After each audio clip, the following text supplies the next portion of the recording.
Hey there, Dave Paulides, Can-Am Missing Project, copyrighted edition for our video page. The weirdest things force you indoors. I'd like you to show all the beautiful scenery here in northern Montana, and right now it's just about all smoked out. We got fires coming in from Idaho, and one in Washington, and a few in southern Montana, and it's pretty bad right now. So rather than fight the smog and hurt our lungs, thought we'd come in and do a little education here inside the silo. So, a couple of things that thought you might be interested in. First of all, a couple of things about the environment. One thing that's really disturbing to me is that it is so hot up here in Montana that I was fishing the other day on the Flathead River, doing real good, but the water was really low. It's about 30% lower than it should be. And whereas the water temperature should be about 50 degrees right now, it's up over 60 degrees.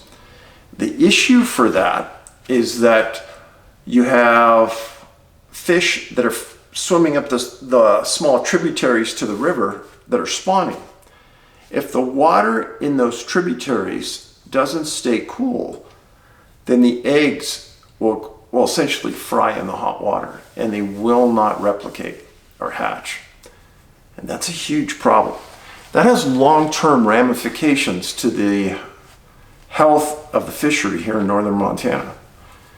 And when I was in California, they had the same issue. And I think they've almost given up on it because it was so hot. Now, we're having that same issue in Montana.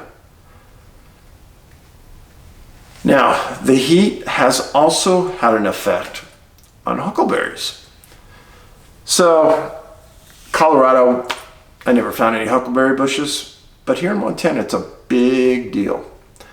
And you can go into the national forest and pick awesome berries. And if you know where to go, you can get some really good spots and pick maybe a gallon in 3 or 4 hours. If you really do it a lot faster, but it's kind of fun actually. I enjoy it. It gets you outdoors, gets you into the environment. And here's the story. I was out yesterday and I was about 5,000 feet up in elevation. It was about 84 degrees. And I was in this area that didn't have a lot of high bushes. Everything was, say, about 4 feet high. I'm walking out to this area. I'm by myself, and a couple other people are maybe 70, 100 feet behind me. And I'm following this dirt road, and I go around this corner on this dirt road, and just as I'm going around the corner, I hear something off to my right, and I see a tan-colored fox bounding through the bushes. It was kind of cool. I just stood and watched. I love watching wildlife. Didn't think much of it. Made the turn, started walking down this dirt road, and I'm kind of looking for a good berry bush. And I looked down the road, about 200 feet in front of me was the second largest black bear I've ever seen in my life. It was bent over in the middle of the dirt road. And you know how sometimes there's that center section where there's a lot of shrubbery and stuff, grass, weeds growing, and he was bent over eating something there. And he was turned to the side, and the wind was blowing from him to me, so he didn't smell me. And I stopped, and he did not balk. He was just eating away, didn't pay any attention. And I slowly backed myself up and around the corner, and I probably went 200 yards from him, and we finished the day picking and never saw him again. But as I was in the field picking, this older man, Scandinavian man, comes driving down on his ATV. And he had his little dog, little tiny dog on the back, yapping away. And I stopped him. I said, hey, a couple 100 yards down the road here, there's a really big, probably 500 or 600 pound black bear. You don't want to go down there. And he goes, oh yeah. He goes, he was at my house last night. The guy lived real close. He goes, he was at my house last night. And rummaging around the bushes. He goes, we don't want to get those things bad. I go, no. And he looked at his dog and put the dog under his arm and wheeled away on one hand, back the way he came. So if it would have been a grizzly bear, I would have left. But being that it was a black bear, and usually in those environments when there's just an inordinate amount of food, and there was, he's not interested in messing with me and us. And it was kind of a cool experience. I was talking to a buddy of mine today who had been huckleberry picking up here for the last 4 years. Big commercial huckleberry picker. Says he's never seen a bear. I go, oh, come on. I go, this is only my second year out. I saw a huge bear. He goes, yeah, I guess I just don't see it. So, anyhow, it's Montana for you. So, about an hour ago, I see a grief counselor about Ben. She's really, really good. And she's helped me a lot. And we had a talk today because here in the Flathead Valley, suicides are off the chart. Within the last month, there have been 3 kids in local high schools that have taken their own life. And an unknown number of adults, but the word gets around quick when it's young people. We had this long talk about how the press will not talk about this, and about how newspapers won't put an obituary in, rarely ever says that they took their own life. Why is that? We also talked about the paradigm that certain groups, specifically schools, think that the more you talk about suicide in a high school, the more suicides there'll be. She brought up a good point. She said, Dave, that is a real short-sighted person that thinks that way. And here's the reason. And her logic was solid. She said, Dave, those people that are thinking about suicide have already been thinking about it for a long time. And do you think by just all of a sudden talking about it, that's going to implant that in their mind, they're going to go do it? No, people think about it for a long time.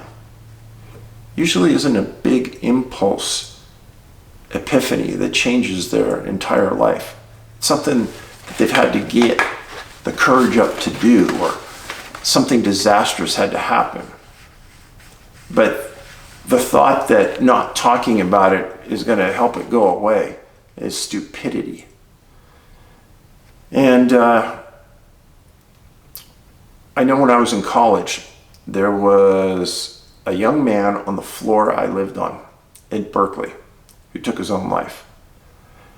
And they split the floor into fourths, and we each went down, and at different times we sat in a group of 6 or 8 of us, led by a counselor, and we talked about what he meant to us, what our thoughts were then, had we thought about suicide. And it was a direct question: have you thought about suicide?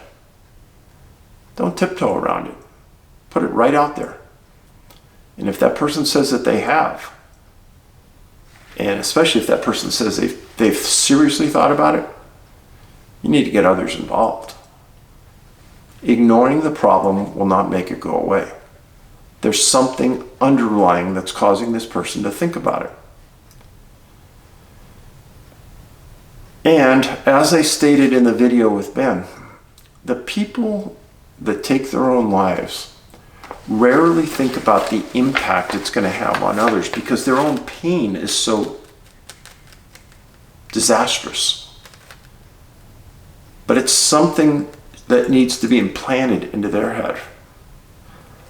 Because I know that Ben had no thought process about what this would do to his family.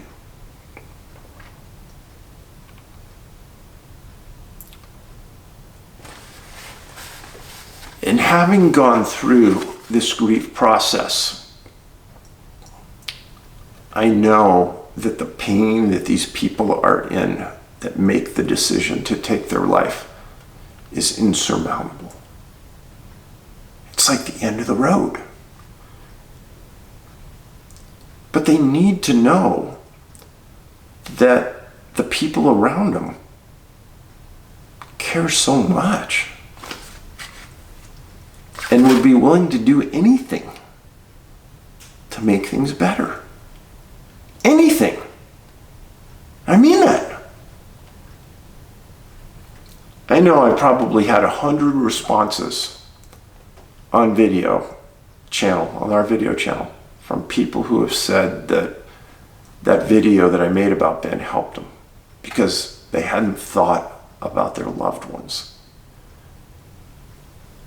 And I don't think suicide is a selfish act. I think it's a desperation act. It's not selfish because it takes a lot of courage to do it. I don't care what anybody says. Taking your own life? I don't think I'm a big enough man to do it.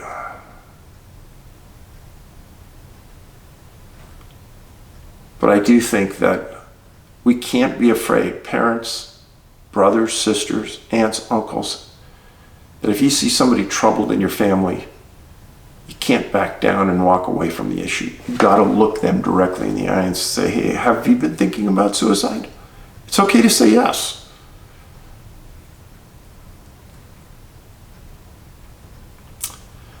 It's my little talk today. I got out of the counseling session and walked out onto the streets in Kalispell.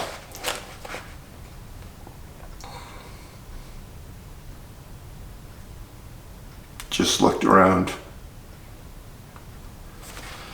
Saw some kids playing in a park.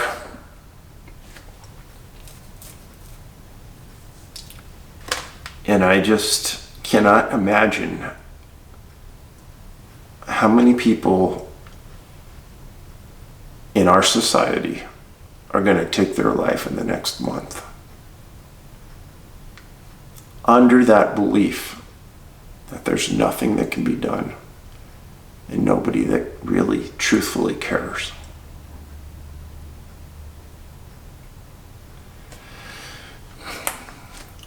NAMI, N-A-M-I. If you are having thoughts, if you are depressed, just go to one of their meetings. They have them all over the United States. The meetings are unbelievably supportive. I know, I went to 12 of them. I learned so much from those, and I can't say enough about that organization. N-A-M-I, look them up. Okay, moving on.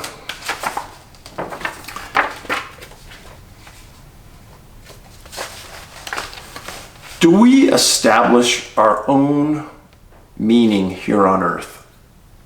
What does that mean? Are we the ones that establish what we are here? What's Dave Paulides? Many of you just know me from this video channel. Closer people to me know that I'm somebody who's suffering greatly from the loss of my son.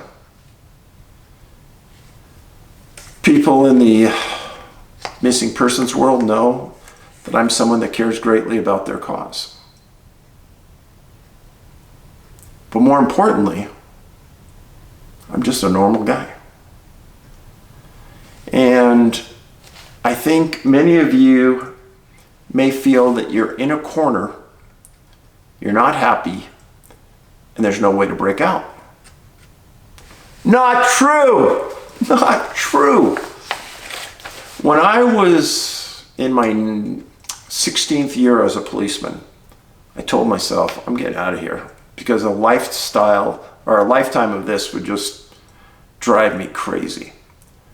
So I went back to school, got my master's degree. I'm just a normal guy. Anybody could do this. You just have to commit yourself. I studied after everyone went to bed. I wrote my papers after everyone went to bed. I did suffer a bit from a lack of sleep for several years, but it was worth it. It gave me that venue to get out. Because I knew that to jump from a police officer to where I wanted to be in technology and human resources, I needed that master's degree, and I got it. Now, when I wrote the thesis paper for my master's, that really taught me a lot about writing. And I can remember the professor that graded that said, "Dave, that was quite an achievement, and the way you put that together was really interesting." And it was a paper about police work and how it related to human resources and dealing with people. But that helped me a lot. And that was my stepping stone from one career to another. And that's when I left police work, went into human resources. I was lucky. I made my 20-year mark, combined 3.5 years with Fremont, 16.5 years with San Jose, and then I went into HR. Now, how did I get into writing? When I was in my master's program, I was writing papers, and I wanted them to be perfect, grammatically, everything. So I found a PhD in English. Her name was Carrie Waymans. I'll never forget her. And I submitted all my papers to her, and I had her grade them. And about the 10th paper in 2 years, she came to me and she goes, "Dave, I've never said this to anybody. You need to write a book. I don't know what about, but you need to write a book. You're a really good writer, and you're engaging with your words, so do it." That was the first time anybody ever told me that. I thought, wow, it's kind of a boost coming from someone who had a PhD. I thought, wow. I made a lot of errors in those early years, but her correcting them and the way she did it really helped me a lot. And that really gave me some courage to step out. Friends, anybody can step out of their arena right now and do something different. You gotta have the courage to do it. There's a lot of platforms right now where if you're a good writer, you can write online for a lot of different entities. They're always looking for people to submit articles. Some are for free, some are pay, but that's how you get your foot in the door. I had a comment here the other day. This is pretty funny. I said somewhere that, oh, I'm a published author and blah, blah, blah. Somebody corrected me, tried to correct me online and says, "You are not a published author. You self-publish your own books." I had to politely correct them that no, my first 2 books I ever wrote were published by a publishing house. And after that, I decided I didn't want to get paid pittance for my books. I needed a little more money, and I just started to self-publish. And anybody who has half an intellect will know that self-publishing will make you slightly more profitable than being a published author. I could have gone anywhere with these missing 411 books. They would have taken them. It's just an ego boost to you to have a publishing house publish my books. Wow. Yeah. I don't care about that stuff. So, what I'm trying to do is convince people that even though you may believe that you're at this dead-end track, you're not. You got to have the confidence in yourself to step away from what you're in. And the way I did it is I didn't leave one career until I had another lined up. And I had the education behind me to do it. I was lucky because the police department and most large organizations now will pay for continuing education. So they paid for my education, and that helped. So this is an article that recently came out about an individual who disappeared in Yosemite National Park. And the title is "Recent Death of California State University Stanislaus Professor in Yosemite Underscores the Park's Dangers." I'm going to read you this article. "The body of a popular professor and department chair at Cal State University Stanislaus was found in LeConte Falls in late June, underscoring present dangers in Yosemite National Park. Professor's name is James Youngblom, 64, the Biological Sciences Chair at Stanislaus State in Turlock, and an experienced High Sierra backpacker, was hiking alone from White Wolf up the Grand Canyon of the Tuolumne to the Glen Allen AULIN trailhead. National Park Service communications staff said last week. His body was discovered on June 25th. Article was written on July 9th.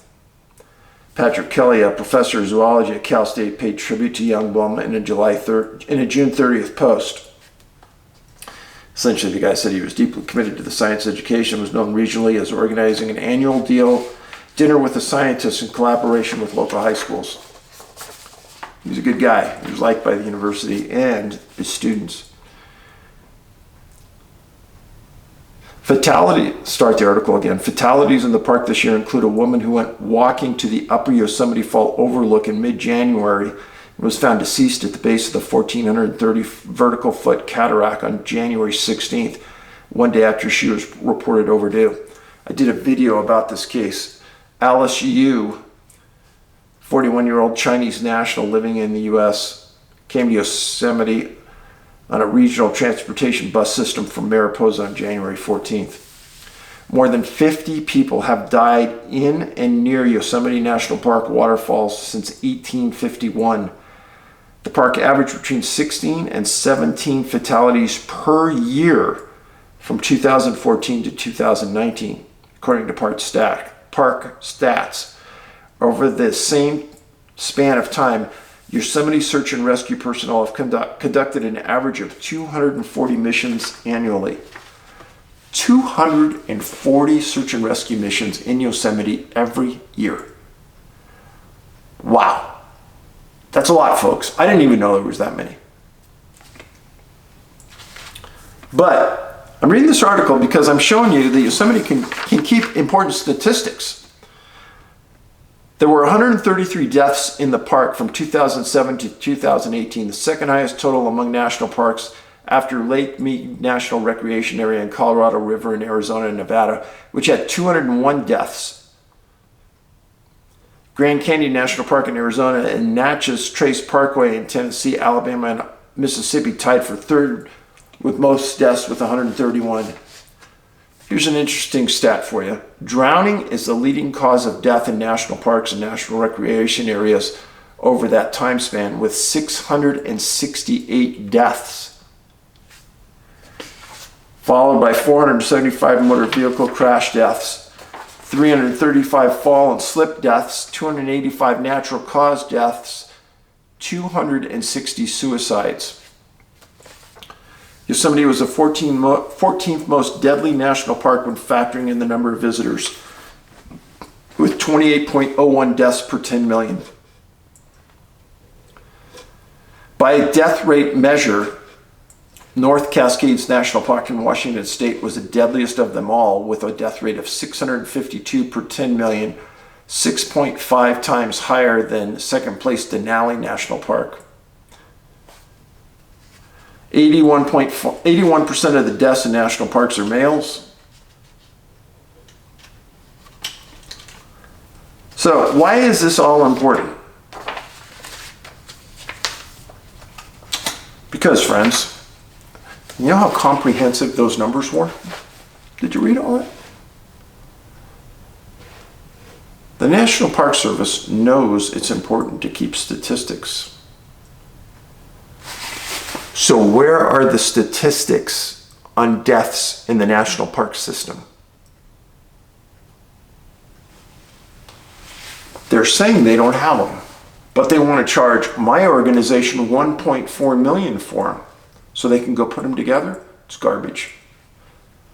The only park in the entire system of the national park system that has a list of people missing, Yosemite. Why did they print a list of people from Yosemite? Because I've already written about them. They wouldn't give me the list. They wanted to charge me $34,500 for the list when I first asked for it. True. Why does a national park system lie like they do? What is the point?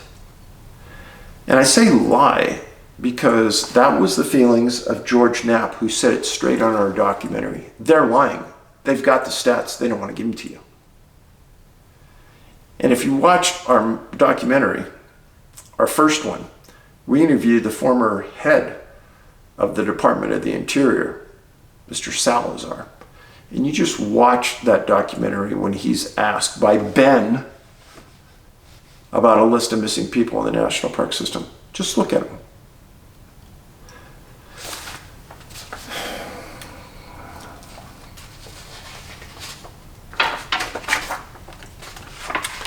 Next letter. Hi Dave. I watched the video you did alongside the Whitefish River today. Makes me want to go fishing. Fortunately, I live in the heart of the best brook trout fishing that still exists inside the U.S. I've been thinking for a while now about writing you of a UFO experience I had back in '74. I guess now is as good a time as any. I think of it as being a close-up experience because the object appeared to be as large as the full moon. It was most definitely in my immediate vicinity. This is my 70th year, and there have been 3 similar incidents during my life. The first was at age 6, while it was by far the closest encounter I ever had. It is also one of which I recall the fewest details. I wasn't alone on that occasion in '57. My 13-year-old cousin was with me. 30 years later, I tried to broach the subject with her, but she got goosebumps and started shaking her head no. I still haven't the least idea what she remembers about that long ago summer night. Dave, I'm writing you about my last encounter primarily because it was the most well observed. Secondly, I chose to write of it because this story sounds so much like one you relayed concerning the pizza delivery man who arrived at his destination only to find the lady who had placed the order outside staring straight up at the night sky. The following is true and accurate to the best of my recollection.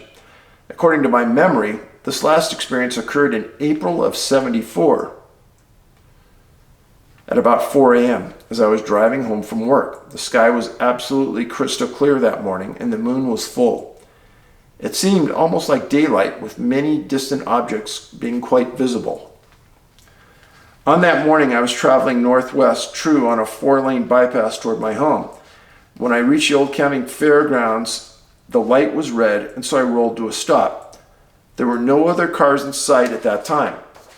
Off to my left was the full moon, and straight ahead in the distance were the mountains. First the Blue Ridge, and behind them taller Smoky Mountains. I could clearly see the mountains in the moonlight.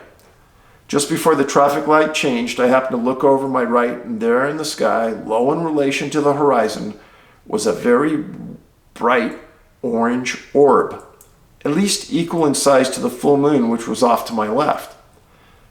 At first I did a double take, looking left to verify that the moon was still in its proper location.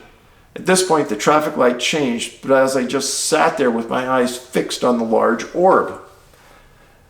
After a few seconds, the orb began to move slowly from a point approximately 60 degrees to my right. I rolled down my window. There was no sound. Key point right here. In my past videos, I've talked about people who disappeared from a car. And it was super cold on a couple of these days when they disappeared, and their window was down. And I've always stated that people who see something in the sky will roll the window down to listen to hear if there's a noise. Here's an example of that. The light changed to green for the second time, but since there was still no traffic in sight, I held my position. Within a few seconds, the orb came to a standstill directly over the road in front of me. Seconds later, and without any warning, it suddenly sped straight away to the northwest. Dave, to this day I don't know why, but the instant the orb started to speed away, I began to count. 1001 and so on. By the time I reached 1003, the full moon-sized object had shrunken down to a pinpoint and disappeared. From my perspective, whatever it was, had passed over the Smoky Mountains no less than 50 miles distance before disappearing. This incredible acceleration, it somehow managed to accomplish without a sound, not even a sonic boom. In recent years, I told a friend who's a physicist and mathematician exactly what I've just written to you in the hopes he might be able to estimate the speed with which the orb left the area. My friend thought about it for a while, then tried a few mental calculations. His conclusion was that such acceleration is impossible and that every applicable law of physics of which he was aware would have been broken in order to accomplish the feat which I described. Dave, I don't believe in aliens, at least not ones from other planets. There are, however, other dimensions, as well as a very active spirit world filled with beings both good and evil. Maybe the lines which separate these realms aren't always exactly parallel, so they occasionally come into contact with each other. I guess, but I'm trying to say is I believe this alternate dimension sometimes is a lot closer to our physical reality than we realize. Too close in some cases, perhaps. My prayers are with you. You know how many times I've heard stories like this? Hundreds, maybe thousands. 100% believable. And him going to his friend who's a physicist, that's something I'd do. Because I'd want him to think about it. How can that happen? It can't, according to our laws of physics. So what's happening here? Is it another dimension? Is it some type of craft that can move much faster than any craft we conventionally know? Well, obviously. So I appreciate the note. It was a good one.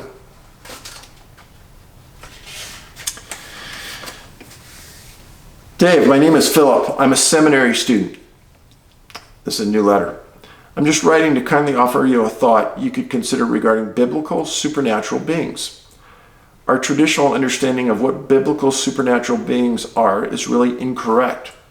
We tend to think angels are beautiful, feminine-like creatures with wings, or that demons, or the devil, is some fiery, red, ugly-looking creature with a pitchfork and horns. These ideas, however, are nowhere to be found in the biblical, nor even the ancient extra-biblical texts. These ideas are largely the result of tradition and importations from other cultures, parentheses, such as Greek mythology, etc., end of parentheses. I could back this up for you, but for a start. In the Bible, demons are spirits, can abide in high places, like deserted places, like the wilderness, and can masquerade as an angel of light. In ancient extra-biblical texts, such as the Testaments of the 12 Patriarchs, copies of which were in the Dead Sea Scrolls, evil spirits are described in terms of bad human characteristics, such as envy and jealous, murder, etc. In Jubilees, also found among the Dead Sea Scrolls, God banishes the worst demons to hell after the flood, but leaves 1/10 of the less worse ones to afflict mankind if mankind did evil. This suggests there are various kinds of classes of demons. Some can be worse than others. And let's not forget Revelation, which says really bad demons are chained up under the Euphrates. Rarely, if ever, are demons anthropomorphized, let alone into the red devil we think of from cartoons. It seems to me, from my own research, that demons can take on the form of human-like creatures, animals like UFOs, predator-like beings, sound, winds, etc. They can influence emotions and control minds. There are many types of them, many forms. It's not the form the demon takes on that determines whether or not it's a demon. It is what the demon does that determines if it is an evil spirit or not. Does it cause confusion? Does it cause fear or even physical harm? Does it play tricks? Does it attempt to control your emotions or thoughts? I am shocked and amazed that the Native Americans have this trickster concept in their old stories. Check out American Indians, Myth and Legends by Pantheon Books. And then in the Skinwalker Ranch case, the NID scientists describe it as a trickster as well. But if you read The Hunt for the Skinwalker book by Kelleher, you'll know some troubled lady went to the ranch and claimed to see thousands of demons in a tree that were invisible to others. At the time when that one man came to the ranch to meditate, a predator-like figure, like the one from the Predator movies, runs to him in the woods and shouts some demonic cry that everyone heard. I think there's no doubt whatsoever that what the NIDS scientists and what you are dealing with evil spirits, let me read that again. I think there is no doubt whatsoever that what the NIDS scientists and what you are dealing with are evil spirits of some kind. The problem is our traditional cultural understanding of what demons are. That is what needs to change. Anyways, I love your work. You and Kelleher are very bright people. I look forward to your next movie. Thank you for that. Good perspective. All right. So when I was doing this, you guys are going to love this one. When I was doing research on different cluster areas in the United States, I was looking for books that describe the area in detail. Kind of get a background on what that region, whatever it was really about. And I did it on Mount Shasta, I did it up through the Cascades, I did it on areas on the East Coast, around the Great Lakes. That's how I found the Great Lakes Triangle. And when I did the first touch about Mt Rainier, I found a fascinating story about an old story that was told. So Mt Rainier is over 14,000 feet high. It's an active volcano. And once you're at the top of it, under the glaciers, there are these lava tubes. And there's pictures where it's almost like you're in an auditorium. It's so large in some of these things. Spooky. For you X-Files fans, there's actually an X-Files about them going down into these lava tubes in a volcano. Kind of the thought process at the time as I was thinking, it might be Rainier, but they didn't name it. So the story that I'm about to read you was written by Major E.S. Ingraham. He was the founder of the Washington Alpine Club in 1895. A few facts about Rainier. It spawns 5 rivers. It was established as a national park on March 2nd, 1899. Its original native name was Tacoma or Tahoma, which is real popular in Washington State. 25 glaciers are on the mountain. There's about 2 million visitors per year. And I saw that number. That was kind of surprisingly low. Here at Glacier, we get 3 million. The greatest threat, if Mt. Rainier blew its top and really became active again, is from the melting of the glaciers and the residential flooding that would occur as those rivers ran to the coast. And it's been 2,200 years since the last eruption. If it erupted, it would cause flash floods up to 400 feet deep in some of the valleys, according to the USGS. And I heard this information many years ago, and I remember flying into SeaTac Airport, I think on Southwest Airlines many years ago, and looking at Rainier thinking, wow, if that thing blew, all of this would be flooded. But here's the story. Now, Ingraham, the title was The Old Man of the Crater. And he was one of these guys who liked to explore these areas underneath the glaciers and the volcanic tubes, etc. Here's the story. While my companion and I were exploring the steam caves at the time of my second visit to crater of Mt. Rainier, I noticed peculiar marks and scratchings on the floor of the cave. In some places, the ground appeared as though it had been the scene of a conflict between some maddened beasts. So extensive was the disturbance. In other places, there were depressions that might have been made by some flat-footed animal pawing on the earth. My curiosity was deeply excited. The lower we descended the cave, the more frequent but less marked became those scratchings. As the sunlight from without became dim, I noticed a peculiar soft glow in the atmosphere of the cave, hardly perceptible. that might have been produced by either light or heat, but it was probably brought about by the presence of some force more subtle than either. I also felt a peculiar sensation of the body, such as a person feels when standing upon an insulated stool with his hand holding the pole of an electrical machine slightly charged. Whether my companion noticed these startling phenomena, I do not know. If he did, he, like myself, remained silent. The situation was extremely interesting to one of a scientific turn of mind and invited investigation, but I suggested to my companion a return to the outer world. Within my own mind, I had decided to revisit the cave alone later. Late in the night, when my 3 bedfellows were sound asleep, I cautiously crawled from under my scanty covering and was soon in the cave again. While it was intensely dark within and cold without, the warmth of the steam cave soon restored my benumbed body to an unusual degree of comfort, and my sleeping senses resumed to an unwonted activity. Slowly groping my way along the floor of the cave, I was soon within the influence of a mysterious glow I had noticed upon my first descent. The situation was weird and startling. Midnight in a crater. The vaulted sky above you, the only familiar object, with the hot rocks and hissing steam around you suggesting once was and what may be again to leave my sleeping companions and the last familiar objects, to descend toward the source of the heat and the steam, to go down toward the earth's hot interior, all tended to try my nerves and fill my mind with strange forebodings.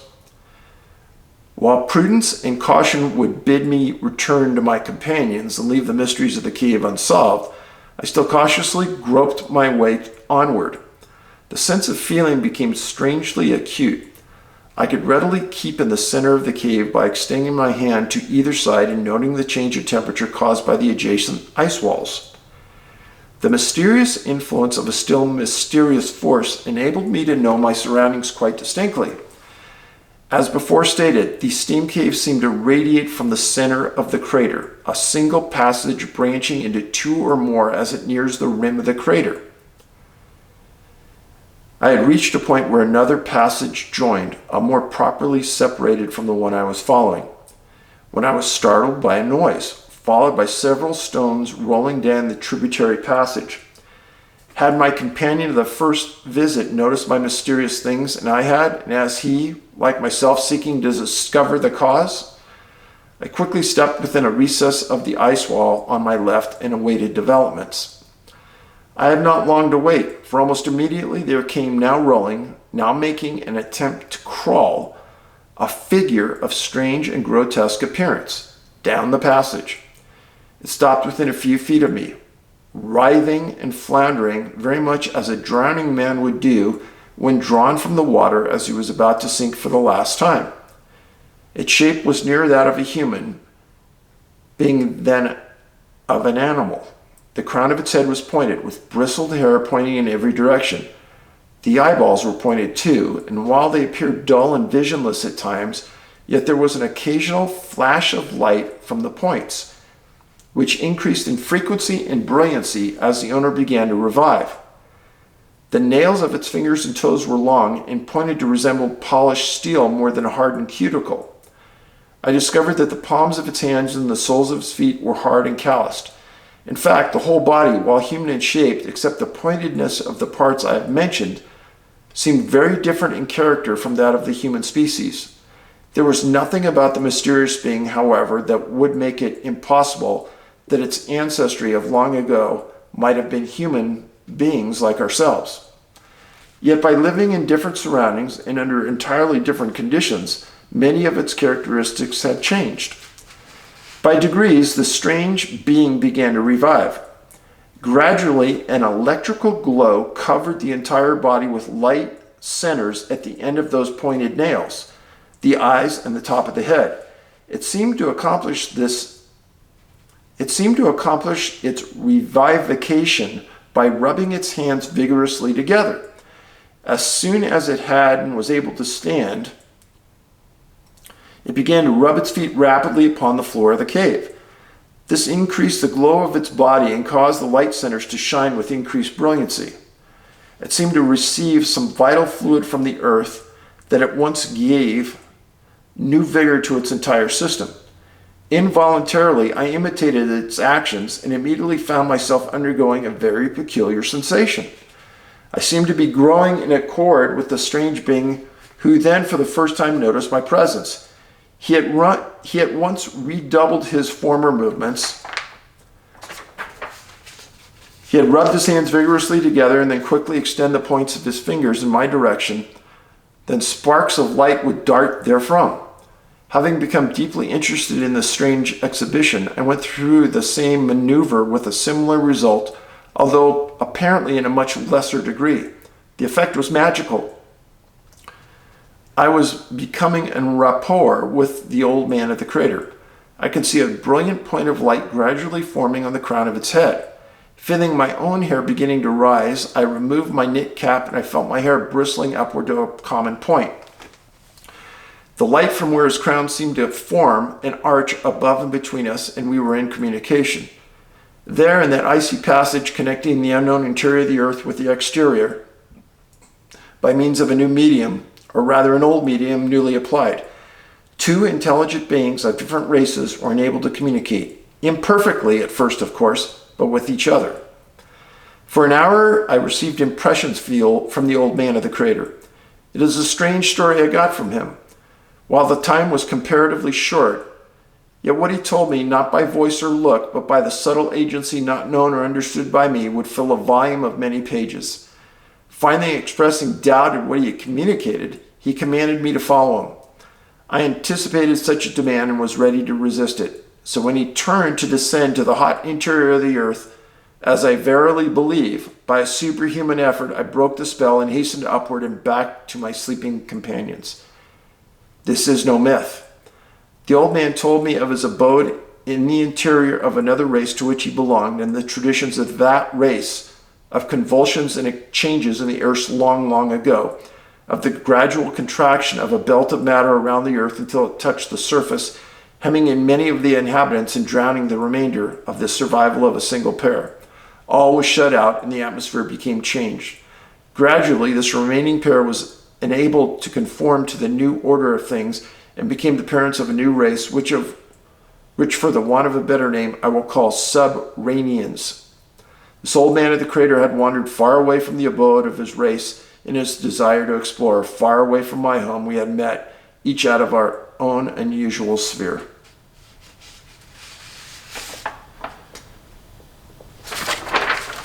Quite a story, eh? That story, when I first read it, was important. Many people have disappeared on Rainier. The story reminded me of another one at Mount Shasta called the Lemurians, Lemurians. And I did a story about an individual that vanished on Mount Shasta. And we touched on the Lemurians just briefly in that story that you can watch on Amazon. It's called Vanished. But to me, it's strange that both of these stories dealt with people who lived underground on active volcanoes. Mount Shasta, Mt Rainier.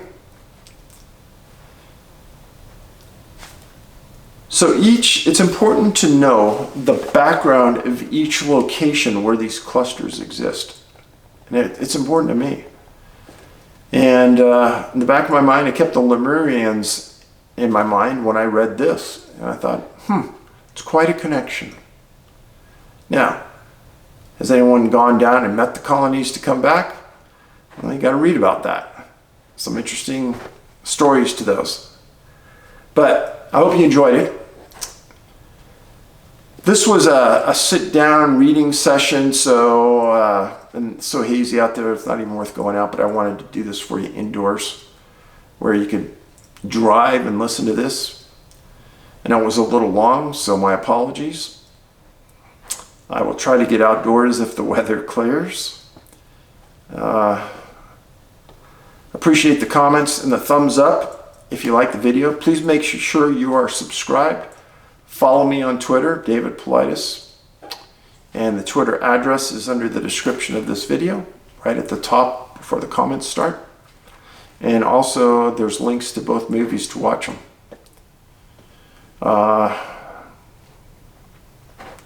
Summer here in Montana has been a lot hotter than many people thought it would be. So I'd be happy if we got some cooler winds blowing through here. I hope your summer's going well. Get out to the great outdoors, carry a personal locator beacon, find them on Amazon, read the reviews, then go out and buy them. One of the most important things you can purchase for anyone. And this recent girl that I talked to you about, Tatum Morell, as of today, she still hasn't been found, the search has been terminated for her. She was carrying a personal locator beacon. People have asked if other people have disappeared with them. They have, but it's very rare. Very rare.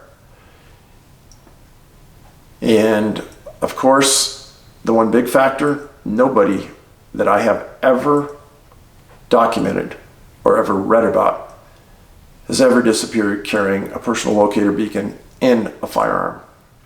Still true today.